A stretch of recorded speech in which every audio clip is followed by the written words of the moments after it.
Hello, my dear students. Good morning and Jai Shri Krishna. Once more, welcome to SSV Academy branch Neemuch. एक बार फिर से आप सभी का इस संस्था में स्वागत है। यदि आपने मेरा चैनल अभी तक सब्सक्राइब नहीं किया है तो प्लीज़ चैनल को सब्सक्राइब करिए, लाइक करिए और बेल बटन को दबाइए। ये मेरा कॉन्टैक्ट नंबर है 6263626524 और ये व्हाट्सअप नंबर है जिससे आप ग्रुप से जुड़ सकते हो 9589629873। BSc third year, a centre of maths and physics. Dear students, physics में आज ये आपका 7वां लेक्चर है। फर्स्ट पेपर है और यूनिट फर्स्ट चल रही है अपने। तो डियर स्टूडेंट्स, अपन स्टार्ट करते हैं।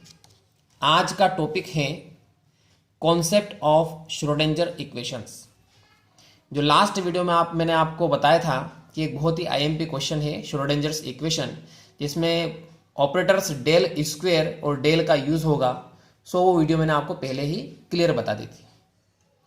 अब कॉन्सेप्ट ऑफ श्रोडिंगर इक्वेशंस, इस लाइन का मतलब क्या है? इस लाइन का मतलब ये होता है कि श्रोडिंगर समीकरण की अवधारणाएं, आखिर ये श्रोडिंगर समीकरण क्यों प्राप्त की गई, इनकी जरूरत क्यों पड़ी, उसके बारे में आज अपन पढ़ेंगे। सबसे पहले डी ब्रोंगली नामक एक साइंटिस्ट था। क्या नाम था? डी ब्रोंगली। अब इस साइंटिस्ट ने यह बताया कि जैसे कोई भी एक पार्टिकल है, ये v वेलोसिटी से मूव करता है, गति करता है।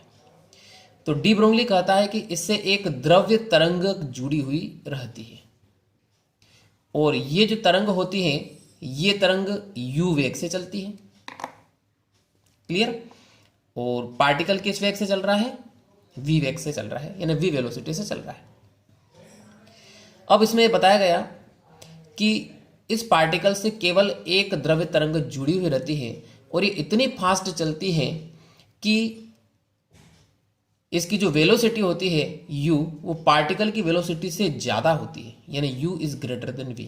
यानी ये जो वेव बन रही है ये बहुत फास्ट चलती है पार्टिकल से, और साथ ही ये जो वेव बनती है इसकी स्पीड लाइट से भी बहुत ज़्यादा होती है। लेकिन आइंस्टीन की सापेक्षता के थ्योरी के आधार पर हम बता सकते हैं कि किसी भी पार्टिकल की चाल c से ज़्यादा नहीं हो सकती। यदि ऐसा होता है तो क्या होगा कि ये जो वेव है ये आगे निकल जाएगी। यानी कहने का मतलब, जैसे ये आपका पार्टिकल है जो कि v वेलोसिटी से चल रहा है, ये तो पीछे रह जाएगा और वेव क्या होगी? आगे निकल जाएगी u वेलोसिटी से। तो ऐसा पॉसिबल नहीं है। तो फिर श्रोडिंगर नामक एक साइंटिस्ट ने इसमें एक सजेशन दिया, सुझाव दिया। देखिए अपन वही पढ़ते हैं। तो इस कॉन्सेप्ट में क्या है?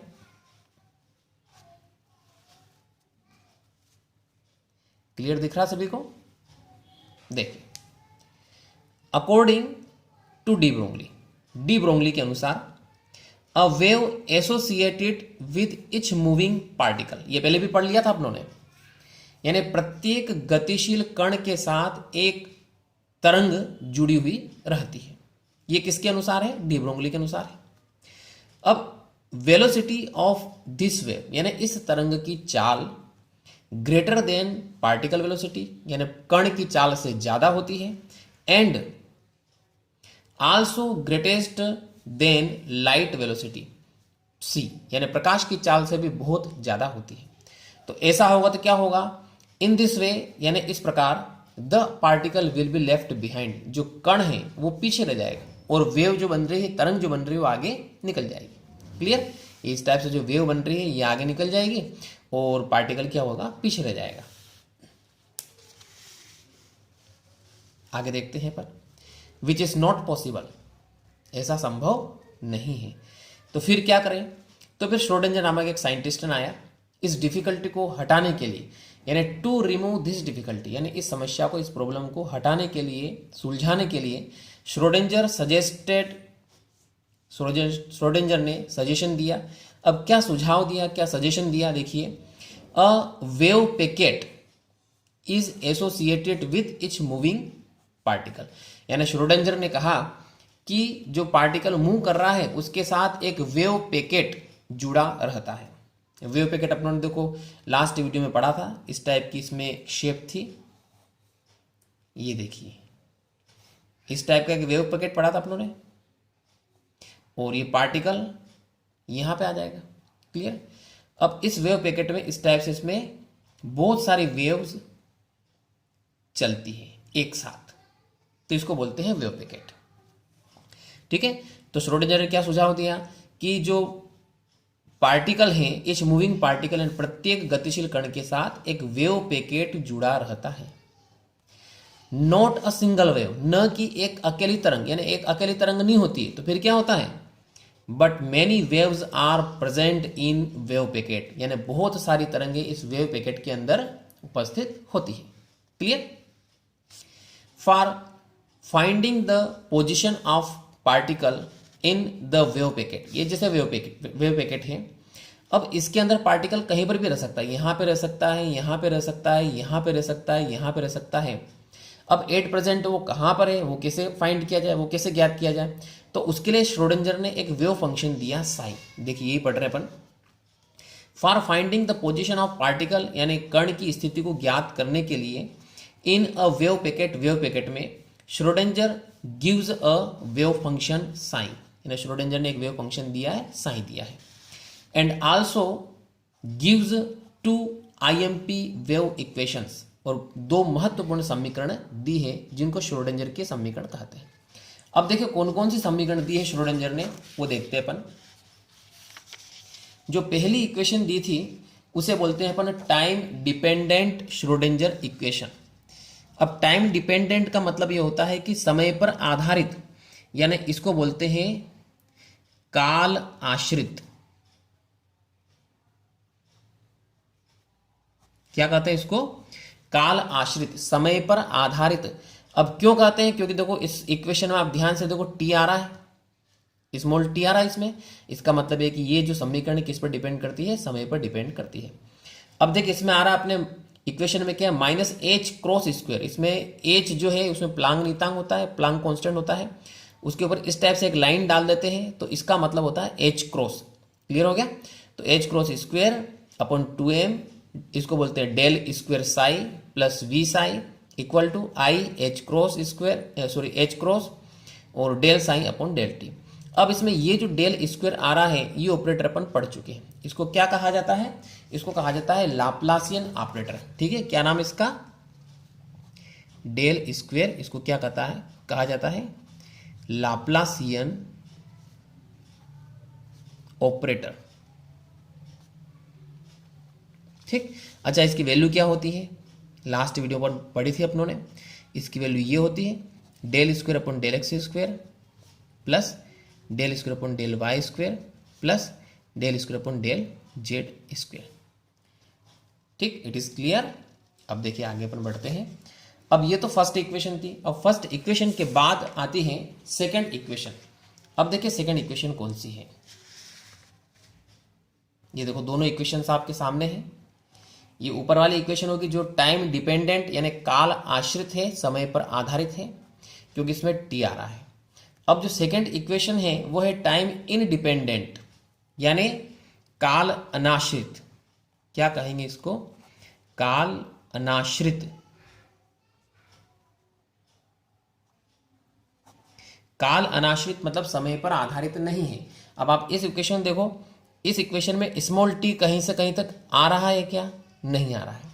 इसका मतलब यह है कि समय पर आधारित नहीं है, समय से स्वतंत्र है, यानी टाइम इंडिपेंडेंट इक्वेशन है या फिर काल अनाश्रित समीकरण है। क्लियर। अब देखिए जो पहली इक्वेशन है इसे अपन प्रूफ करते हैं। आज के वीडियो में अपन ओनली फर्स्ट इक्वेशन ही देखेंगे। ठीक, देखिए इसके लिए अपन क्या करते हैं, consider a particle of mass m moving in x axis with v velocity. देखो इसका मतलब क्या है कि एक पार्टिकल मानते हैं अपन, ये एक पार्टिकल है, मास मतलब वेट कितना हो गया, इसका द्रव्यमान कितना हो गया, m हो गया है। ये x डायरेक्शन में यानी x एक्सिस में v वेलोसिटी से मूव करता है, गति करता है। यानी इसका अर्थ देखो मैं आपको हिंदी में समझाता हूं consider a particle of mass m, यानी m द्रव्यमान का एक कण मानते हैं, मूविंग इन x एक्सिस, जो कि x दिशा में गतिमान है, किस वेग से, विद v वेलोसिटी, यानी v वेग से गतिमान है। The potential energy v, potential energy जिसको बोलते हैं स्थितिज ऊर्जा, तो जो कण की स्थितिज ऊर्जा v होती है वो दो चीजों पर डिपेंड करती है, एक तो x और एक t, यानी is a function of x and t, यानी कण की स्थितिज ऊर्जा x और t का फलन होती है। यानी इसको अपन ऐसा लिख सकते हैं v बराबर v x t, यानी जो v है वो x और t दोनों पर डिपेंड करता है। यदि x और t चेंज होगा तो v भी उसके साथ चेंज हो जाएगा। क्लियर? वापिस, we know that the wave equation for psi is given by, यानी एक तरंग समीकरण होती है जो सिंपल होती है, एक विमी प्रगामी तरंगों के लिए दी जाती है इक्वेशन, ये वाली इक्वेशन। ये इक्वेशन आप पहले पढ़ चुके हो फर्स्ट ईयर और सेकेंड ईयर में। Del square psi upon del x square, अब इसमें एक्स ही आया है, वाई नहीं है, जेड भी नहीं है। क्यों? क्योंकि अपनों ने क्या माना कि पार्टिकल एक्स डायरेक्शन में मूव करता है, इसलिए केवल एक्स की बात करेंगे। जब वाई डायरेक्शन में मूव करेगा तो यहाँ पर वाई आ जाएगा, जेड डायरेक्शन में मूव करेगा तो यहाँ पर क्या आ जाएगा, जेड आ जाएगा। क्लियर? और मान लो तीनों डायरेक्शन में मूव करेगा तो तीनों आएंगे, एक्स, वाई और जेड। तो ये सिंपल इक्वेशन होती है। अब इसका जो सॉल्यूशन होता है, यानी इसको अपन सोल्व करते हैं तो एक साइन की एक वैल्यू निकलती है, ये वैल्यू आपको डायरेक्टली याद करना है। ठीक, इसी से आपके श्रोडिंगर इक्वेशन फाइंड होगी। अब देखो इससे श्रोडिंगर इक्वेशन कैसे अपन फाइंड करते हैं, आगे की प्रोसेस देखिए आप।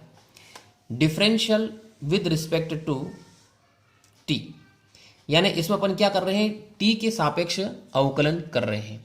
तो टी के सापेक्ष अवकलन करोगे तो क्या आएगा, देखो del psi upon del t equal to, a constant हो गया है, और ये आप जानते हो ई की पावर, यानी ई का जो डिफरेंशियल करते हैं अपन वही आता है, यानी वो क्यों लिख लेंगे अपन into x minus E into t upon h cross. ठीक, ये इस पूरे के अपोन में आ रहा है इंटू, अब ई की पावर का डिफरेंशियल ई की पावर हो गया, लेकिन ई की पावर जो है उसका फिर से आपको डिफरेंशियल करना पड़ेगा। अब देखो उसका फिर से डिफरेंशियल कैसे करेंगे, इसमें आई तो एज इट इज रहेगा, ये आई। अब चूंकि आंशिक अवकलन यानी पार्शियल डिफरेंशियल कर रहे हैं अपन, तो एक्स का डिफरेंशियल करेंगे तो जीरो होगा, यानी ये टर्म आपकी जीरो हो जाएगी। तो यहां से क्या बचेगा, माइनस ई इंटू टी, तो माइनस ई, और टी के रेस्पेक्ट कर रहे हैं इसलिए टी के रेस्पेक्ट अवकलन कितना हो जाएगा, 1 हो जाएगा, तो minus i E upon h cross, ये यहां पे बचेगा।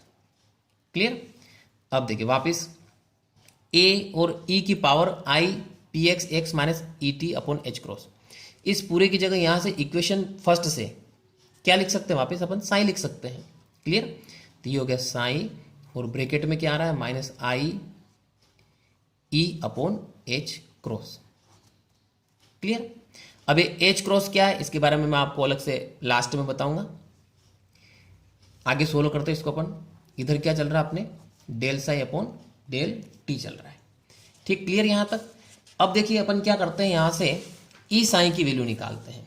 अब ई साइन की वैल्यू कैसे निकालेंगे अपन, एच क्रॉस और आई को इधर ले लो, साइन माइनस का भी ले लो, तो एच क्रॉस ऊपर आ जाएगा, आई नीचे आ जाएगा, और इनटू मल्टीप्लाई में क्या चल रहा है, del psi upon del t equal to, इधर क्या आ जाएगा आपके, ई साई आ जाएगा। साई को बाद में लिख दिया, ई को पहले लिख दिया, इस टाइप से। अब क्या करते हैं यहां पे कि आई का ऊपर नीचे मल्टीप्लाई करते हैं, तो माइनस आई एच क्रॉस, नीचे क्या आ जाएगा, आई स्क्वायर, ये वही आयोटा है, into del psi upon del t equal to E psi. ठीक, देखो आगे सोल्व करते हैं। आयोटा स्क्वायर की वैल्यू क्या होती है, -1 होती है, तो ये -1 और ये माइनस क्या हो जाएगा, प्लस हो जाएगा। तो यहाँ पर क्या आ जाएगा, केवल आपके h cross i H cross और del psi upon del t equal to E psi, ये आपके इक्वेशन नंबर हो गई है 2। एक्चुअली अपने को करना क्या है, श्रोडिंगर इक्वेशन अपन निकाल रहे हैं, ठीक है। तो उसमें आपको एक तो ई साइन की वैल्यू निकालनी पड़ेगी, इसकी जरूरत पड़ेगी, ये निकाल ली अपनों ने। इसके बाद एक पी साइन की वैल्यू निकालना है। तो अब क्या करना है, अभी अपनों ने डिफरेंशियल किया था टी के रेस्पेक्ट इक्वेशन 1 का, अब अपन वापस इसी इक्वेशन 1 का डिफरेंशियल करेंगे, अब की बार एक्स के रेस्पेक्ट करेंगे, ठीक है। देखिए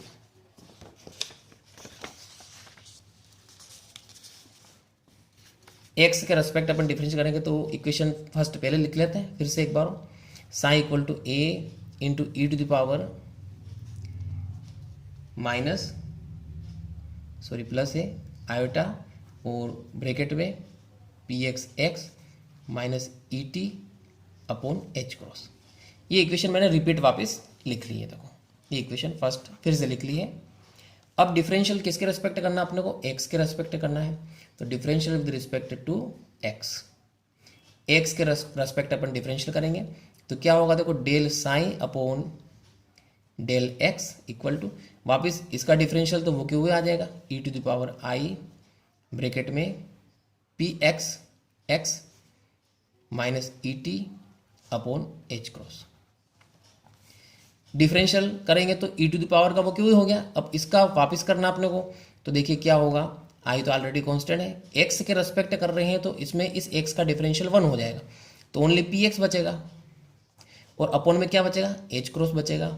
इसमें क्या है कि इसका डिफरेंशियल 0 हो जाएगा क्योंकि अपन पार्शियल डिफरेंशियल एक्स के रेस्पेक्ट कर रहे हैं, इसलिए टी की वैल्यू क्या होगी, 0 होगी। अब देखिए आगे सोल्व करते हैं इसको। तो del psi upon del x equal to, इसकी जगह वापस अपन इक्वेशन फर्स्ट से क्या लिख सकते हैं, साइन लिख सकते हैं। तो sine into I P x upon h cross. वापस अपन एच क्रॉस और आई को इधर ले लेते हैं, देखो क्या होगा, एच क्रॉस ऊपर आ गया अपॉन आई नीचे आ जाएगा into del psi upon del x equal to, इसमें ऐसा करते हैं पी एक्स पहले लिख लो साइन बाद में लिख लो। अब वापस आई आयोटा का अपन ऊपर नीचे मल्टीप्लाई करते हैं तो क्या होगा, I H cross upon I square हो जाएगा और into del psi upon del x equal to P X psi. Clear. अब क्या होगा, नीचे आयोटा स्क्वायर का मान माइनस में 1 होता है तो ये माइनस में आ जाएगा आपके, तो minus I H cross into del psi upon del x equal to P X psi. तो देखिए पहले अपनों ने ई साइन की वैल्यू निकाली, अब क्या निकाली, पी एक्स साइन की वैल्यू निकाल ली इक्वेशन 2। तो अपनों को क्या करना है कि इक्वेशन और 1 2 का 2 और 3 का यूज़ करना था। ये इक्वेशन 2 आई थी अपने, यहाँ से ई साइन की वैल्यू है और ये इक्वेशन 3 आई है, तो इक्वेशन 3 है तो इसमें कौन सी वैल्यू आ रही है अपने, पी एक्स साइन की वैल्यू है। ठीक, अब आगे बढ़ते तो इसके बाद क्या करना है, इसके बाद क्या होता है कि अपन पेन चेंज कर लेते हैं। देखिए टोटल एनर्जी निकालते अपन,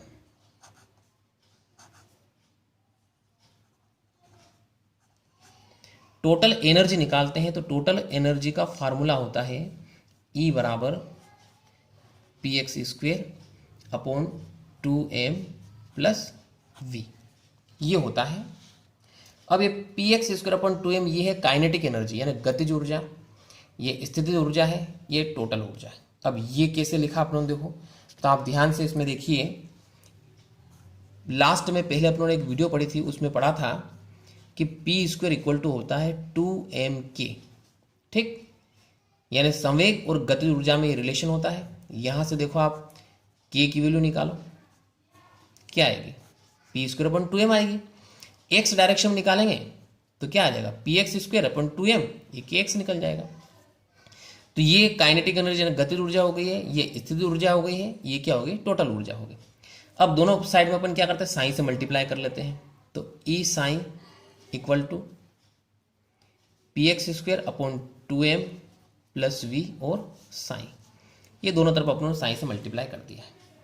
ये इक्वेशन नंबर हो गए आपके 4। अब क्या करते हैं, अपने पास पहले इक्वेशन में एक तो ई साइन की वैल्यू है, एक पी एक्स साइन की वैल्यू है, ये दोनों वैल्यूज में पुट रखते हैं, पुट कर देते हैं अपन। देखिए putting the value of E psi and P X psi, इन्हें दोनों की वैल्यू रखते हैं। अब ये कहाँ से रखेंगे अपन, तो फ्रॉम इक्वेशन, कौन कौन सी इक्वेशन थी देखो, एक तो ये वाली इक्वेशन थी, इक्वेशन 2 से ई साइन की वैल्यू, और एक इक्वेशन 3 से। क्लियर? तो फ्रॉम इक्वेशन 2 एंड 3, इन दोनों से अपन वैल्यू रखेंगे। अब देखिए क्या होगा, वैल्यूज पुट करते हैं। तो ई साइन की वैल्यू क्या थी देखो, ये ई साइन की value i H cross upon into del psi upon del t. तो देखो ये वैल्यू रखेंगे अपन, i H cross del psi upon del t equal to, अब यहाँ पे वैल्यूज रखेंगे तो स्क्वायर है, स्क्वायर होने की वजह से अपन सेकेंड वाले में उसमें भी स्क्वायर करेंगे, i square h cross square upon 2m already चल रहा देखो, और इंटू साथ में क्या आएगा, इसमें स्क्वायर करने पे यहाँ पे ऐसा हो जाएगा del square psi upon del x square plus we psi. देखो इधर की वैल्यू रख लिए तो समझ में आ गया।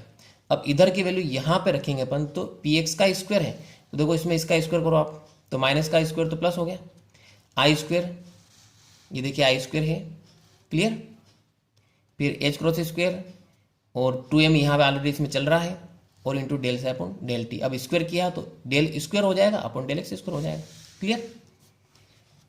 अब देखिए आगे सोल्व करते हैं इसको अपन, i H cross del psi upon del t will be equal to, i t square की वैल्यू माइनस में होती है, तो ये हो गया minus h cross square upon 2m into del square psi upon del x square plus we psi. देखिए ये अपने इक्वेशन आ गई है, बट ये जो इक्वेशन आई है ये ओनली एक्स डायरेक्शन में है। ठीक, अब अपन क्या करते हैं, इसको 3D में कन्वर्ट